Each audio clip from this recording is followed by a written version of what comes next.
रात के लगभग 11 बजे थे। कमरे की खिड़की से आती हल्की हवा भी रोहन के मन का तूफान नहीं रोक पा रही थी। उसकी किताबें खुली थीं, लेकिन दिमाग बंद। उसने कई बार कोशिश की थी, पढ़ाई करने की, ध्यान लगाने की, अच्छा बनने की, लेकिन हर बार नाकामी हाथ लगती थी। आज तो रिजल्ट भी आ गया था, और वो फिर फेल। रोहन का दिल भारी था। उसे लग रहा था जैसे दुनिया की सारी उम्मीदें उसी पर टिकी थीं और वो सबको निराश कर चुका था। आंखों में पानी लिए वो दीवार पर टंगी अपने माँ पापा की फोटो को देखने लगा।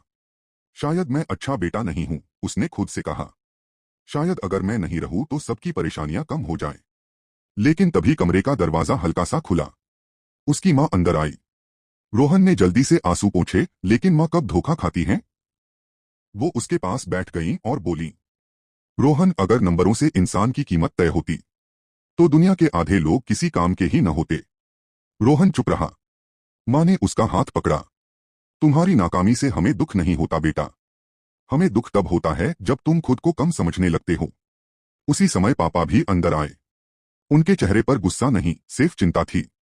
उन्होंने कहा, जीवन एक टेस्ट में फेल होने से खत्म नहीं होता, पर अगर तुम खुद को ही छोड़ दो तो शायद हम कभी संभल नहीं पाएंगे। रोहन की आंखों से आंसू निकल पड़े। उसने माँ पापा को पहली बार इतने टूटे हुए देखा था। उसे एहसास हुआ कि उसकी हार सिर्फ उसकी नहीं, उसके माता पिता का भी दिल तोड़ सकती है। पापा ने उसके सिर पर हाथ रखा। असफलता रास्ता रोकती नहीं बेटा, रास्ता बदलना सिखाती है। किसी दिन ये नाकामी ही तुम्हें मजबूत बनाएगी। माँ मुस्कुराई। हम तुम्हारे साथ हैं, फिर चाहे रिजल्ट कुछ भी आए। उस रात पहली बार रोहन को समझ आया कि पढ़ाई में फेल होने से जिंदगी खत्म नहीं होती, लेकिन खुद को खो देना ये सबसे बड़ी गलती है। उसने ठान लिया, वो फिर कोशिश करेगा, दुगनी मेहनत के साथ।